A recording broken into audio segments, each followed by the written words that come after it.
வெண்முரசு. சொல்வடர்காடு 60. சுப்ர கௌசிகரின் குறுநிலையில் பாண்டவ நால்வரும் திருப்பதியும் தருமனுக்காக காத்து தங்கியிருந்தார்கள்.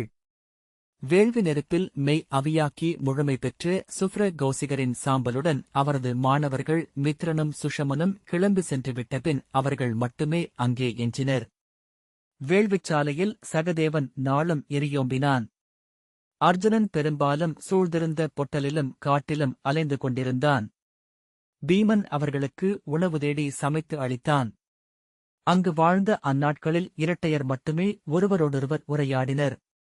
மற்றவர்கள் அன்றாட தேவைக்கு மேல் ஒரு சொல்லும் பேசிக் கொள்ளவில்லை. தங்கள் செயல்களாலான வட்டத்திற்குள் முற்றிலும் தனிமையில் வாழ்ந்தனர். வாசிப்பது சந்தீப். யக்ஷவனத்திலிருந்து திரும்பி வந்தபின் அங்கு நடந்தவற்றை பீமன் திருப்பதியிடம் சொன்னபோது அவள் விழிகளில் எந்த உணர்வும் இன்றி அதைக் கேட்டுக் கொண்டாள். மீண்டும் ஒருமுறை கூட அவள் தருமனைப் பற்றி உசாவவில்லை. எளிய அன்றாடச் செயல்களே அவளை முள்வேலி எனச் சூழ்ந்து கொண்டன. அதற்குள் அவள் சில தருணங்களில் நூற்றுக்கிழவி போலவும் சில தருணங்களில் பாவாடைச் சிறுமி போலவும் புழங்கினாள். செயலற்றிருக்கையில் முற்றமைதிக்கு மீண்டு கற்சிலை என்றானாள். அவளை முழுமையாக தவிர்த்து வாழ பாண்டவர்களும் பழகிவிட்டிருந்தார்கள். எப்போதேனும் அவள் விழிகளை சந்திக்கையில் மட்டும் அவர்கள் நெஞ்சு அதிர்ந்தனர். நோக்கில் அத்தனை அசைவின்மை மானுடருக்கு கைகூடுமா என்று நகுலன் வியந்தான். சகதேவன், மானுட எல்லைக்கு அப்பாற்பட்ட எதையேனும் அடைந்தவர்கள் இரக்கத்திற்குரியவர்கள் என்றான். நகுலன் அவன் சொன்னதை விளங்காமல் கேட்டுவிட்டு, ஆனால் அத்தனை மானுடரும் மானுடருக்குரிய எல்லைகளை மீறுவதற்காகத்தானே முயன்று கொண்டிருக்கிறார்கள்? அவ்வெல்லைக் கோட்டில்தானே முட்டி மோதுகிறார்கள் என்றான். ஆம், அந்த ஆணவமே இப்புவியிலுள்ள அனைத்தையும் படைத்தது. இங்கு இத்தனை துயரையும் நிறைத்தது என்றான் சகதேவன். நீ மூத்தவரைப் போல் பேசத் தொடங்கிவிட்டாய் என்றான் நகுலன். சகதேவன் புன்னகைத்தான். அணையும் புல்நுனியில் இருந்து பற்றிக்கொள்ளும் அடுத்த புல்நுனி என நாள்கள் பிறந்து அணைந்து சென்று கொண்டிருந்தன. அங்கு எதற்காகக் காத்திருக்கிறோம் என்பதை அவர்கள் உள்ளமுகப்பில் இருந்து விலக்கினர். ஆழ்உள்ளத்தில் அதை இருளில் வைத்தனர். அதற்காக நாட்செயல்களில் மிகையான நுணுக்கத்துடன் ஈடுபட்டனர். நகுலன் இல்லத்தையும் சூழலையும் நாளுக்கு 3 முறை தூய்மை செய்தான். கலங்களைத் துலக்கிப் பொன் என மாற்றினான். சகதேவன் வேள்விச்சாலையை பிழையற்றதாக ஆக்கினான். பீமன் நாளும் ஒருவகை கனி கொண்டு வந்தான். புதுவகை கீரையை சமைத்துக் காட்டினான். ஒவ்வொரு நாளும் காலையில் அரணிக்கட்டையுடன் முற்றத்திலிறங்கும்போது சகதேவன் விழியோட்டி வானெல்லை வரை நோக்குவதுண்டு. இரவு கதவு படலை மூடும்போது இருள்நிலம் வானைத் தொடும் கோட்டில் நிழலசைவுக்காக விழி சென்று தேடி மீளும். நாள் செல்லச் செல்ல விழிகள் எதிர்பார்ப்பின்றி நோக்கி ஏமாற்றமின்றி திரும்பிக் கொள்ளலாயின. ஆனால் ஒவ்வொரு நாளும் துயிலணையும் மயக்கில் அவ்வெண்ணமே இறுதியாக எஞ்சிக் கரைந்தது. துயில் கலையும் விழிப்பில் அவ்வெண்ணமே முதலில் எழுந்து வந்தது. முன்காலையிலேயே வானம் ஒளிகொள்ளத் தொடங்கும் வேனிற்புலரியில் வேள்விக்காக எரியெழுப்ப அரணிக்கட்டையுடன் சகதேவன் குடிலை விட்டு வெளியே சென்றபோது முற்றத்தின் வடக்கு எல்லையில் கிளைத்தாழ்ந்த முட்புதர் மரங்களுக்கு அப்பால் நிழலாடுவதைக் கண்டான். மான் என எண்ணி விழிகூர்ந்த மறுகணமே மெய்சிலிர்த்தான். அதன் பின்னரே சித்தம் உணர்ந்தது. நின்ற இடத்திலேயே உடல் விதிர்த்து தவித்து பின்னர் மூத்தவரே என்று கூவியபடி இருகைகளையும் விரித்துக் கொண்டு ஓடி அங்கு நின்றிருந்த கருகிய மானுட உருவத்தின் காலடியில் விழுந்தான். அவன் குரலை பிற மூவரும் கேட்டனர். எவரும் பொருள்மயக்கம் கொள்ளவில்லை. முன்பே அங்கு செவிகூர்ந்திருந்த எண்ணம் ஒன்றையே அக்குரல் சென்று தொட்டது. கண்ணீருடன் அவர்கள் வெளியே ஓடி வந்தனர். பீமன் நெஞ்சில் ஓங்கி அறைந்து, மூத்தவரே, மூத்தவரே என்று கூவியபடி ஓடிச் செல்ல பின்னால் சென்ற அர்ஜுனன், மூத்தவரே நில்லுங்கள், அவரைத் தொடாதீர்கள் என்றான். இருகைகளையும் தலைக்குமேல் தூக்கியபடி அழுகையில் உறைந்த முகத்துடன் பீமன் அசைவிழந்தான். அவர் உடலில் தோலே இல்லை. தொட்டால் தசை உரிந்துவிடும் என்றான் அர்ஜுனன். தருமன் காட்டுத்தீயில் வெந்து கருகி விழுந்த பறவை போல் தெரிந்தார். உடலெங்கும் கருகிய தோல் வழன்று இழுபட்டிருக்க பல இடங்களில் வெள்ளெலும்பு வெளித்தெரிந்தது. கழுத்தில் நீல நரம்புகள் தோலோ தசையோ இன்றி தனித்து இழுபட்டு அசைந்தன. காது மடல்களும் கைவிரல் முனைகளும் உருகி வழிந்திருந்தன. உதடுகள் வெந்து மறைந்திருக்க பற்கள் ஆற்ற வாய் கருகிய தசைக்குழியாக பதைத்தது. விழிகள் மட்டும் இரு செந்நிற மணிகள் என சுடர்கொண்டிருந்தன. மூத்தவரே, வருக என்றான் அர்ஜுனன். அவர்கள் நடுவே மெல்ல தத்தும் கால்களுடன் தருமன் நடந்தார். அர்ஜுனன் பீமனிடம், மூத்தவரே, அவர் அமர்வதற்கு மெல்லிய தளிரிலைகளால் பீடம் அமைக்க வேண்டும். அவர் உண்பதற்கு நறுந்தேன் அன்றி பிற ஏதும் அளிக்கப்படலாகாது என்றான். இதோ என பீமன் திரும்பி ஓடினான். அவர் இன்னும் நம்மை அறியவில்லை. உள்ளமைந்த சித்தத்துளி ஒன்றில் அமர்ந்த குடித்தெய்வம் ஒன்று இங்கு அவரை கொண்டு வந்துள்ளது என்றான் அர்ஜுனன். அவர்களால் அழைத்துச் செல்லப்பட்டு குடிலுக்குள் சென்று தளிரிலை பீடத்தில் தருமன் அமர்ந்தார். நகுலன் கொண்டு வந்து வாயுடன் பொருத்திய மலைத்தேனை அருந்தினார். அவர் உடல் மீதும் தேனை வழிய ஊற்றினார்கள். அவர் விழிகள் அவர்களைக் கடந்து எங்கோ நோக்கிக் கொண்டிருந்தன. தேன் உள்ளே சென்றதும் தசைகள் விடுபட்டு தளர மூச்சு சீரடைவதைக் காண முடிந்தது.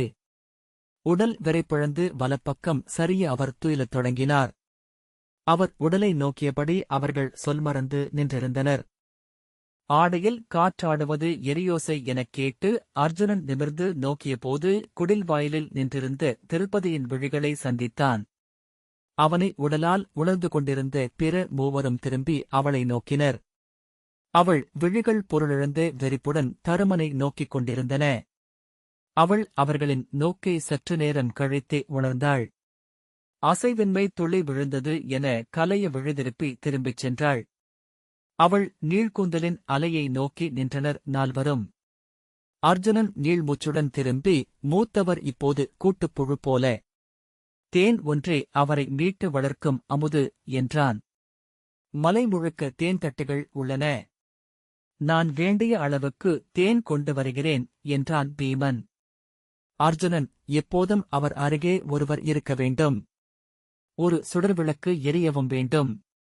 அவர் இங்கு வந்தது பல்லாயிரம் கோடி நிகழ்தகவுகளில் ஒன்றால்தான். அவ்வண்ணமே மீண்டு செல்லவும் கூடும் என்றான். பீமன் மென்மரத்தை குடைந்து உருவாக்கிய நீண்ட படகு போன்ற கலத்தில் தேன் ஊற்றப்பட்டு அதற்குள் தருமன் உடல் மூழ்க படுக்க வைக்கப்பட்டார். தேனே அவருக்கு உணவாகவும் அளிக்கப்பட்டது. மார்பின் எலும்பு பஞ்சரத்தை அசைத்தபடி மெல்லிய மூச்சு ஓடிக்கொண்டிருந்தது. இமைகள் சுருங்கி அதிர்ந்தன. 14 நாட்களுக்குப் பின் அவரை வெளியே எடுத்தபோது எலும்புகளை தசை வளர்ந்து மூடத் தொடங்கியிருந்தது. வெளியே தளிர்படுக்கையில் படுத்திருந்த அவர்மேல் ஈரம் உலராமல் தொடர்ச்சியாக தேன் விழுது ஊற்றப்பட்டது.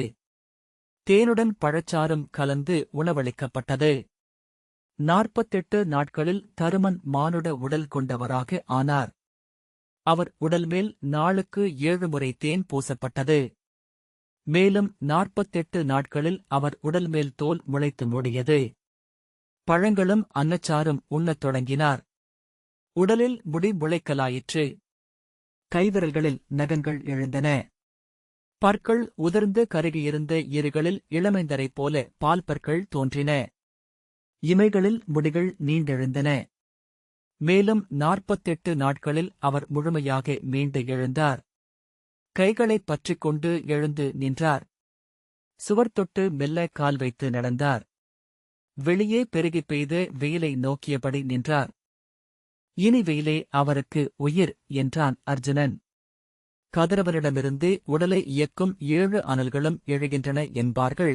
வெயிலில் நிற்கத் தொடங்கியதும் அவர் உடல் புதுமழை பெற்ற புல்வெளி என நோக்க தளிர்கொண்டது. தோல் இளைஞர்களுக்குரிய மெருகு கொண்டது.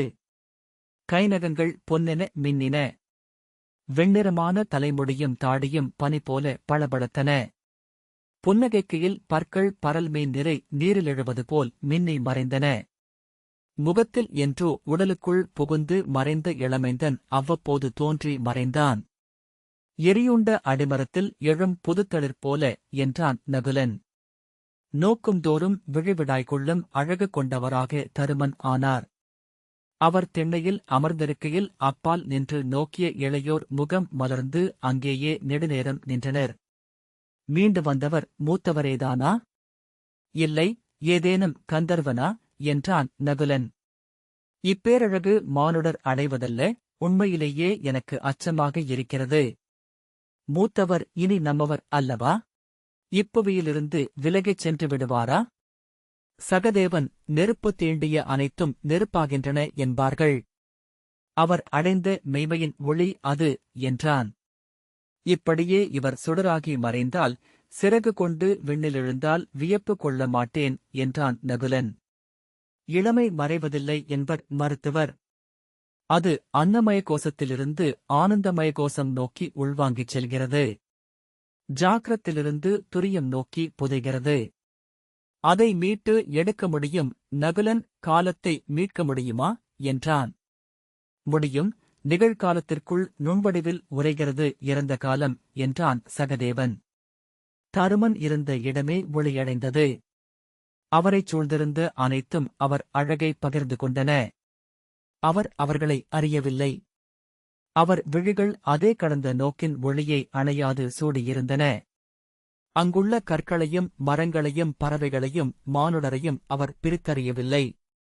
ஏனென்றால் அவற்றிலிருந்து தன்னையும் அவர் தனித்துணரவில்லை. பின்னர் தருமன் பல்முளைத்து காலெழுந்து உலகை அறியும் இளமைந்தன் என தன்னுள் இருந்து மீண்டு வந்தார். நீர்கொட்டும் சிற்றருவியருகே சென்று கைகளால் அலைந்து விளையாடினார். ஓடைக்கரையில் மண் அள்ளி வைத்து அணை கட்டிப்பின் அதை காலால் தட்டி மகிழ்ந்து சிரித்தார். குறுங்காட்டுக்குள் சென்று காற்றிலாடும் கிளைகளையும் இலைநிழல்களின் ஆடலையும் நோக்கி நின்றார். வண்ணத்துப் பூச்சிகளை, ஒளிச்சரடில் ஆடிப் பறக்கும் சிலந்தியை, சிற்றெரும்புகளை பேருவகையுடன் கண்டு கொண்டார். திண்ணை மேல் ஏறி வந்து கைகூப்பிய அணில் பிள்ளை அவரை திகைப்பும் பின் களிப்பும் கொள்ளச் செய்தது. கவைக்கொம்புடன் வந்த மான் அவரை அஞ்சி இல்லத்திற்குள் புகுந்து ஒளியச் செய்தது. மறுநாள் அதை அணுகி அதன் கழுத்தில் தொங்கிய மயிர்க்கற்றையை பிடித்து இழுத்தார். அதனுடன் ஓடிக் கூவிச் சிரித்தார். காட்டுக்குள் சென்று மறைந்து பின் உடலெங்கும் மண்ணும் பச்சிலை மணமுக திரும்பி வந்தார். எண்ணி இருக்கையில் ஒரு கணம் அவர் மூத்தவரல்ல, தந்தை பாண்டுதான் என நினைப்பெழுந்தது. மூத்தவரே என்றான் அர்ஜுனன். பீமன் திடுக்கிட்டு திரும்பி அப்பால் எம்பி இலைகள் நடுவே வலை கட்டிய சிலந்தியை தொட முயன்று கொண்டிருந்த தருமனைப் பார்த்தபின் முகம் மலர்ந்து, ஆம், மீண்டு வந்திருக்கிறார் என்றான். ஆலமரத்தளிர் இலையாவது போல நாள்தோறும் அவர் மாறிக்கொண்டிருந்தார். மெல்ல முதிர்வு கொண்டு ஆழ்ந்த நோக்கும் அடங்கிய புன்னகையும் கொண்டவராக ஆனார். இளையோரை அடையாளம் கண்டார். மந்தா என அவர் தன்னை முதல் முறையாக அழைத்த நாளில் பீமன் விம்மலுடன் தலையைப் பற்றியபடி உடலை குனித்துக் கொண்டான். எங்கள் பெயர்கள் அவர் நாவிலெழுகையில் மீண்டும் பிறந்து வந்தோம், மூத்தவரே என்றான் நகுலன். அவரில் எங்களுடையவை என எஞ்சுவன எவை? எங்கள் பிழைகளையும் நினைவுகூர்வாரா? மூத்தவரே, அவர் மடியில் புதிய மழலையென பிறந்து விழுந்து சொல்கற்று எழுந்து வர விழைகிறேன் என்றான் சகதேவன். நினைவிலிருந்து நினைவு என மீட்டு வளர்த்து அவர் தன்னை மீட்டுக் கொண்டே இருந்தார். முதல் முறையாக பாண்டு அவர் சொல்லில் எழுந்தபோது அர்ஜுனன் திகைத்தான். செண்பகமலர் உன்னை அமைதியிழக்கச் செய்கிறதா, இளையோனே என்றார். ஆம் என்று அர்ஜுனன் சொன்னான். எவரிடமும் சொல்லாத அந்த அகச்செய்தியை அவர் எப்படி அறிந்தார் என எண்ணிக்கொண்டிருக்கையிலேயே தந்தை உனக்கென விட்டுச் சென்றது அது. செண்பகமணம் அருவி போல சித்தக்கலத்தில் விழுவது. கலம் நிறையவே இயலாது என்றார். அவர் அங்கு வந்த முதல் நாளுக்குப் பின் திருப்பதி அவரை வந்து நோக்கவில்லை. அவரை இயல்பான அசைவுகளுடனும் பழக்கமான விழிகளுடனும் கடந்து சென்றாள். அவர் அடைந்து கொண்டிருந்த மாற்றங்கள் எதையும் அவள் அறிந்ததாகவே தெரியவில்லை. அவர் அவளை அடையாளம் கண்டு தேவி என்று அழைத்த முதல் நாளில் மட்டும் விழிகள் சற்றே சுருங்க நின்று நோக்கினாள்.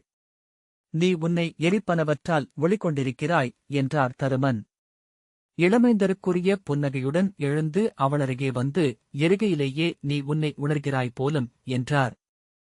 அவள் அவர் தன்னை முற்றிலும் நினைவு கூர்ந்து விட்டாரா என்று குழம்பியவள் போல் பார்த்தாள். குழவியரை தந்தையர் முதலெண்ணமென கருக்கொள்ளும் தருணம் தெய்வங்கள் வகுப்பது. அந்தத் தருணமே அவர்களென பருவுடன் திரட்டுகிறது என்று அவர் சொன்னதும் அவள் ஒரு கணம் சினம் கொண்டாள். பின்னர் மெல்ல அடங்கி தலை சொடுக்கி குழல் கற்றையை பின்னால் தள்ளிவிட்டு இதழ்நீள வெற்றுப் புன்னகை புரிந்து அவரைக் கடந்து சென்றாள். அதன்பின் அவள் தன்னை மேலும் இறுக்கிக் கொண்டாள். அவர் முன் மறுநாள் வந்தபோது அதுவரை இல்லாதிருந்த இயல்புத்தன்மை அவளிலிருந்தது. அவருக்குரிய பணிகளனைத்தையும் செய்தாள். அவர் பேசியபோது எளிய உகந்த சொற்களால் மறுமொழி உரைத்தாள். புன்னகைத்தாள், கனிவும் கொண்டாள். எவ்வகையிலும் அவரை விலக்கவில்லை. அவர் அவளை அணுக ஒரு சிறுதடையையேனும் வெளிப்படுத்தவுமில்லை. ஆனால் அவ்வியல்புத்தன்மையாலேயே முழுமையாக தன்னை அரணிட்டு பூட்டிக் கொண்டிருந்தாள். முதல் நாள் அவளுடைய இயல்பு நிலையை அவள் மீண்டு வருவதன் குறி எனக் கொண்ட பாண்டவர்கள் மறுநாளே அது முற்றிலும் பழுதில்லா கோட்டை என்று உணர்ந்து கொண்டனர். அவரும் அதை அறிந்திருந்தார் என அவர்கள் உணர்ந்தனர். அவர் அறிய முடியாது ஏதாவது இருக்கவியலுமா என்று ஐயுற்றனர். ஆனால் அவர் பிறர் நடத்தையால் உளம் தொடப்படாத நிலையை அடைந்துவிட்டிருந்தார். அவர்களை அன்று சந்தித்தவர் போல ஒவ்வொரு நாளும் பழகினார். நீரோடை போலிருக்கிறார் மூத்தவர். பாறைகளையும் முட்புதர்களையும் சரிவுகளையும் தழுவி இயல்பாக ஒழுகிச் செல்கிறார் என்றான் நகுலன். காலையில் எரியோம்பம் பொருட்டு எழுந்த சகதேவன் படுக்கையில் தருமன் இல்லை என்பதைக் கண்டு திகைத்தான். வெளியே சென்று முற்றத்திலும் அப்பால் நிழலுருவாக தெரிந்த குறுங்காட்டிலும் அவரைத் தேடினான். பதற்றத்துடன் கொல்லைக்குச் சென்று பார்த்துவிட்டு திரும்பி வந்து கீழே படுத்திருந்த பீமனின் கால்களைத் தொட்டு, மூத்தவரே என்று அழைத்தான். அவன் தொடுகையை உணர்ந்து எழுந்த பீமன், சொல் என்றான். மூத்தவரைக் காணவில்லை. எல்லா பக்கங்களிலும் பார்த்துவிட்டேன் என்றான். பீமன் பாய்ந்தெழுந்து இடையில் கை வைத்து ஒரு கணம் நின்று செவிகூர்ந்தான். கிழக்காக. அங்கே பறவையொலிகள் கேட்கின்றன என்ற பின்னர் வெளியே பாய்ந்து காட்டுக்குள் ஓடினான். மூத்தவரே, நாங்களும் வருகிறோம் என்று நகுலன் கூவியபடி ஓட அர்ஜுனன் அவரை பின்தொடர நான் அறிவேன் என்றான். அவர்கள் குடிலை விட்டு வெளியே வந்தபோது சிறு குடிலுக்குள் இருந்து திரௌபதி எழுந்து வந்து வாயிலில் கோட்டுருவாக நின்றிருப்பதைக் கண்டனர். இருளில் அவள் கண்ணொளி மட்டும் தெரிந்தது. அர்ஜுனன் காட்டுக்குள் ஓட நகுலனும் சகதேவனும் பின்தொடர்ந்தனர். பீமன் சென்ற வழியை ஓசையினூடாகவே அறிந்து புதர்களை விலக்கியும் பாறைகள் மேல் ஏறித்தாவியும் அர்ஜுனன் சென்றான். பீமன் பெரும்பாலும் மரக்கிளைகள் வழியாகவே சென்றிருந்தான். பார்த்துவிட்டார் என்றான் அர்ஜுனன். அவர்களும் அதை எப்படியோ உணர்ந்தார்கள். மூச்சு வாங்க நடக்கத் தொடங்கினர். அவர்கள் இருளில் எழுந்து நின்றிருந்த பெரிய உருளைப்பாறை ஒன்றின் மேல் தருமன் நின்றிருப்பதைக் கண்டனர். அதன்பின் அருகே இன்னொரு பாறை மேல் நின்ற முள்மரத்தில் மறைந்தவனாக பீமன் நின்றதைக் கண்டனர். ஓசையின்றி அணுகி அவர்கள் பீமனுடன் இணைந்து கொண்டார்கள். என்ன செய்கிறார் என்று அர்ஜுனன் கேட்டான். அங்கேயே அசைவில்லாது நின்றிருக்கிறார் என்றான் பீமன் மூச்சொலியில். அவர்கள் அவரை நோக்கியபடி நின்றிருக்க விழியொளி தெளிந்தபடியே வந்தது. மலர்களும் இலைகளும் இருள் வடிவுக்குள் இருந்து வண்ண வடிவை வெளியே எடுத்தன. இலைப்பரப்புகளில் ஒளி நீர்மையென மிளிர்வு கொண்டது. வான்சரிவில் முகில்முகடுகளில் வெள்ளை விளிம்பு கோடு எழுந்தது. தொடுவான் வரியில் வாழ்முனைக்கூர் மின்னியது. ஒளியே என்று ஒரு கரிச்சான் கூவியது. மிகத் தொலைவில் பிரிதொன்று மீளொலித்தது. காட்டுக்குள் பறவைகள் துயிலெழத் தொடங்கின. நாளே நாளே நாகணவாய் ஒலிக்கத் தொடங்கியது. காவாய் காவாய் என காகத்தின் ஓசைகள் எழுந்தன. இலைநுனிகளில் நீர்ச்சொட்டு போல ஒளிமுட்டு நின்றிருக்க காடு வண்ணப்பெருக்கென எழுந்தது. முகில்கள் எரிமுகம் கொண்டன. பறவை பெருங்குலம் ஆர்க்க கிழக்கு விளிம்பில் கதிர் விளிம்பு தோன்றியது. நீண்ட கைகள் பரவி வானைத் தழுவின. தருமன் உடல் ஒளிகொண்டபடியே வருவதை அவர்கள் கண்டார்கள். காலைச்சூரியனின் கதிரொளிப்பு அது என முதலில் எண்ணினர். பின்னர் அவர் உடலில் இருந்து பிற எதிலுமில்லாத ஒளி எழுவதை உணர்ந்தனர்.